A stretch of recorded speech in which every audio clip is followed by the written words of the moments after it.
Okay. Well, hello, and welcome to the latest episode of the Check-In. And this morning we have Josh Leeman with us. How are you, man? I'm good, Nico. How are you doing, man? Good, really good. For as long as I can keep on doing these things and talking to people, so it feels like I have more, like getting in touch with people outside of my bubble, which is my house now. It is Yeah, amazing. Like mental sanity can be kept at bay if I keep on doing that. absolutely, mate. This is as close as it comes to contact at the moment. So yeah, it's Yeah, bring it on. exactly. But you don't live alone, do you? I don't. I live with my lovely partner sitting across from me. Hello, double episode. Double episode. So me and Belle and my our lovely dog Gwen, who's outside at the moment. Nice, nice. By the way, Yep. the house looks awesome. Really like it. Thank you Congratulations. very much. It is Thank the you new very much. We apartment, right? definitely. It is pretty new. We've only been here for a few months. Yes. Down in the lovely quiet part of Northcote. So yeah, loving life down here. Yeah, like one of the good things about moving to Northcote is all of the little bars and restaurants and clubs and stuff, which we don't get to experience right now. Yeah, Damn exactly, it. exactly. I'll have to read up the reviews before before I actually go and visit them. Um, well, like we're all stuck into this thing together. We're all self-isolating and doing the right thing. How has that like affected your work and your like in general like work life? Well, I guess I'm probably in a pretty unique spot in that I was made redundant. However, I was sort of made redundant pre-coronavirus. So I finished up my work about 2 weeks ago, but I was giving 6 weeks notice. So I sort of finished work around the same time as a lot of other people did, but I sort of Yeah. was forewarned a little bit. So I've taken the opportunity to sort of build some clients at in my freelance sort of things. I've got a couple of little jobs keeping me busy. Nice. Yeah, and then I've just sort of been applying for a few other jobs as well, but obviously there's a bit of a freeze on that at the moment. So I'll sort of just be weathering the storm for now, and once the sky's clear, then hopefully I'll be back out there in the workforce. Yeah, well, like actually, like I'm so glad to hear that like you're actually like working on something and you have a couple projects with clients. Most of the people I've been speaking to have none of it, like zero. I was just doing the last episode of the check-in with Eli, and he's a video maker, and like just like myself, is just like nope, no work. Like all of the Yeah. 3 months ahead of the moment, like we got the lockdown, all of the work was just torpedoed in a day. Just going like, well, no, we can't do it. So Yeah, I know. I'm pretty fortunate. I mean, there's a project that I'm working on with another guy, Ed. Is sort of like a longer term project. nice. So there's plenty to work on with that. And then I got sort of fortunate to pick up a couple of small clients that just wanted some branding work done. And it's not gonna keep the lights on forever, but it's certainly gonna keep me busy for now. Yeah, well, And like, and hopefully this is not going to last forever, because if it does, we have to reconsider a few things, not just the exactly. work one, probably.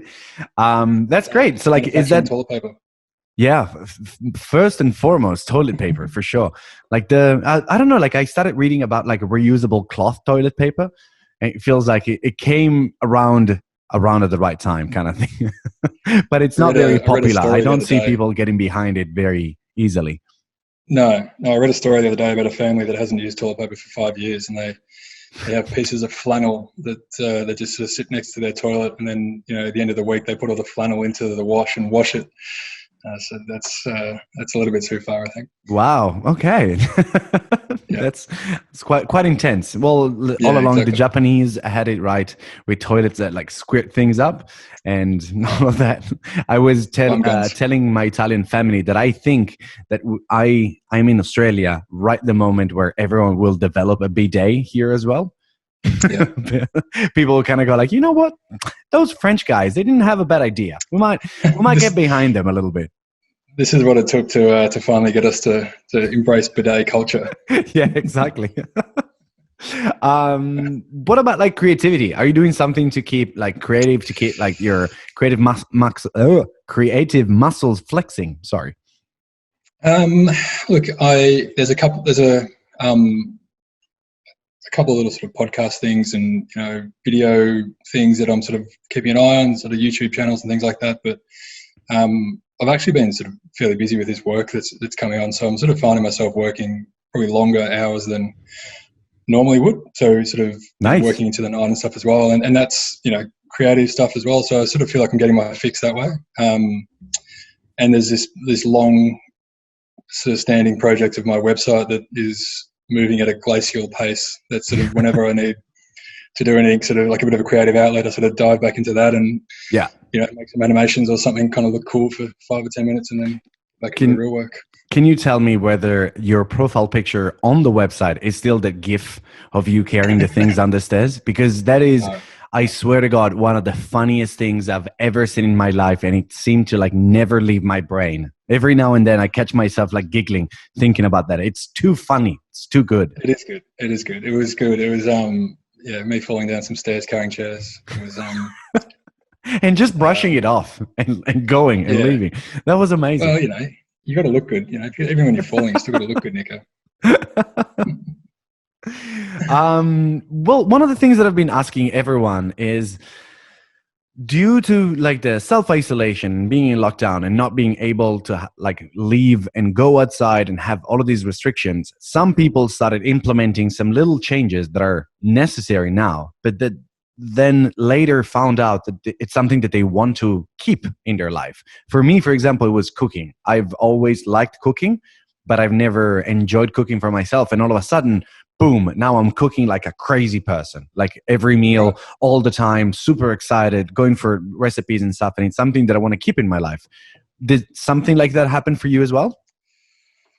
Look, it's been kind of business as usual. I mean, other than leaving the house or not being able to leave the house, it's pretty much my routine hasn't changed a hell of a lot. I mean, I haven't done a lot of cooking. If my girlfriend wasn't within earshot, I would lie and say that I've been cooking twice a day, and but she'll call me out on that. So, no fake news on this show. No, she'll pull me up. No, look, I haven't really. I mean, I've been there. She's sitting out there, walking the dog probably a bit more, and sort of enjoying the outdoors with her more so than normal. But outside of that, it's kind of business as usual for me. I haven't sort of found it too much outside of the norm, other than the fact that I only get to go to Framework and see your lovely face and the rest of the guys. And that's probably what I'm missing the most is, that social interaction of all the creative types and all the fun and friendly people down at Framework. Yeah. Yeah, 100%. Like, and it's absolutely the same for me. And again, doing this kind of thing, I'm lucky enough that I live with 3 other people. But doing this kind of thing and interacting with people constantly is what is keeping me sane. So we were asking the other day a few people, would it be better or worse to be living in a share house right now? Like, obviously, the pro is that you get to sort of converse with people and spend time with people and do activities with people. But you're also just kind of wanting to like kill each other after 2 or 3 days cooped up together. Well, okay, so it's an interesting social experiment because we are all really good friends, and after the 3rd week, because on and off it's been 3 weeks of self-isolating for us. We started from the very beginning because 2 comedians, 1 person that can work from home, and a photographer. Like, we don't need to be outside. Like, we're not encouraged to be outside because of work, so why not? And I think like around this weekend we started hitting like a weird. I think it was like maybe Thursday or Friday. We had a bit of like, fuck, we are getting onto each other's nerves. Like, there's tiny things that get blown out of proportion. I become immensely like a micromanager kind of person, especially in the kitchen. It's like, that's not how you clean that. Oh, are you sure you want to do that? And everyone's like, shut up. And other people just, I don't know, they read news every day and that's what all they talk about. And some others just like stay on their phone the whole time and they have like a block. They're not conversing with you whatsoever. So yes, you go a little bit insane, but I think that it's kind of a curve again. So we're going to reach peak insanity and hating each other. And then it goes back into like normality with a little bit of a stronger foundation, I think. I don't know. So you guys are just looking to flatten the insanity curve? Is that? Yes. Is that yeah. We're flattening every curve. Like all of the curves. We're just like. I can sympathize.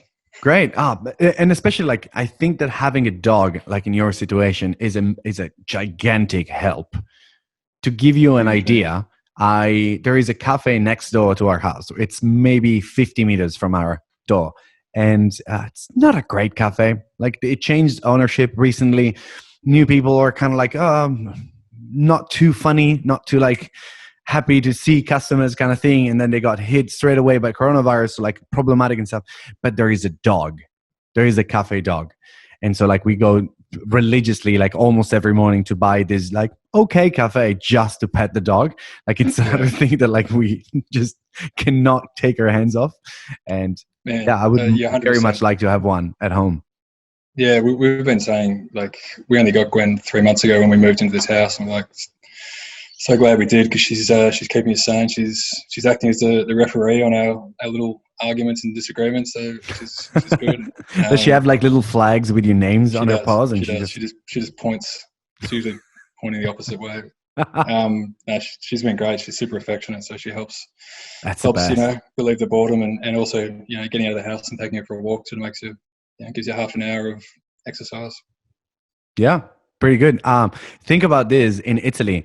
Because they're in proper like quarantine lockdown, no one's allowed to leave the house if not for food and pharmacy, and the few people that still have a job, or the people that work in the health system.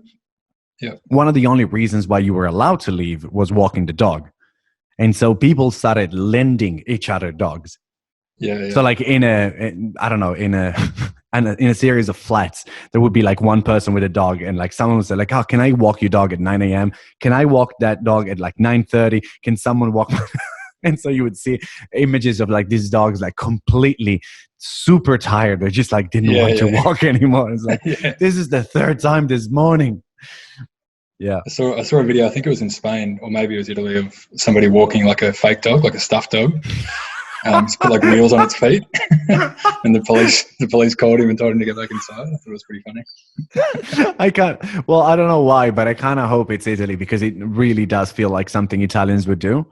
It's to me, it's very reminiscent to the time wearing a seatbelt became compulsory, so you had to wear it while driving, which wasn't always the case. And when they did, a lot of Italians started printing their own T-shirts with a seatbelt on it. And so you could just, like from the police perspective, it would be very difficult for them to realize that you didn't have a seatbelt on. It's brilliant. That is brilliant. We just hate systems and we find ways around them. That's all we do. Pizza a time here. I was going to say, there's a time here where you could only drive in a certain lane if you had like more than two people in the car or something like that, like on the freeways. And people, got caught with like blow-up dolls or mannequins in the front seat. Yes, because they would get caught on camera as well. That is brilliant. I'm sure that there is going to be a bunch of stories of things that are happening right now in the world where everyone is in isolation and like a lot of things are changing. There are going to be a lot of stories of people that found very creative solutions to problems. Not necessarily the best way to go about them, but I'm sure we'll hear something really funny. This is when creativity shines, isn't it? When you're sort of in adverse situations and you sort of have to think creatively to game the system or whatever you want to call it. So absolutely. I'm sure there will be some great solutions. There's going to be some great books written. Yeah. Well, I don't know. Like there is going to be a bunch of things coming out of this. Anyways, like there is going to be a bunch of kids being born in 9 months from now, for sure. Divorces are going to be like through the roof, for sure. Yep. But also like, pretty much like, who was it? Like Isaac Newton, that during the plague created something incredible. I don't remember. Yep. I should have researched this before I said it. But I think that there's going to be a lot of things that happen and are born within this time frame. And in a few months, we'll go like, whoa, how did people came up with that? It's like, oh, that app was entirely developed by two guys stuck at home together for 3 months. Yeah. I mean, and also at the risk of getting political, somebody was saying the other day that, they've just raised the welfare amount at the moment because there's so many people out of work, and they've just doubled it essentially because they sort of essentially have admitted that you can't live off $550 a fortnight. And so, is that going to mean that once this is all over, that the price or the amount of welfare that out of work Australians can receive will be higher? There might be some sort of positive things like that do actually come out of this, but again, that's got to going down a political path we probably don't want to go down. Yeah, well, it's not like we have anything else to do. Correct. Well, thank you so much for like taking the time this morning to like do the check-in with us. No, man, thanks so much for reaching out, Nico. It's been great to see a familiar face. And My thumb with a goatee looking face. Yeah. Exactly. I missed that thumb with a goatee looking face. Hey man, once this is all over, like we're gonna all be together again, and I don't know, normality will sweep in at some point. We'll be together. We hope so. I'm sure it will. Thanks, man. Well, take care. No worries. Say hi to your lovely partner, and give a big cuddle to Gwen, which I never was able to. She was always too scared around me. I understand that I have like a weird effect on dogs at some point. It's not just you. She's very squirrely around a lot of people, but yeah, maybe with a few months of isolation, she might just start becoming looking forward to seeing people a bit more. Yeah, potentially. Yeah, see, that's another like good thing coming out of this isolation. Exactly. Thank you so much, man. Take care and have a good day. Man. Bye. You too. See you guys. Bye.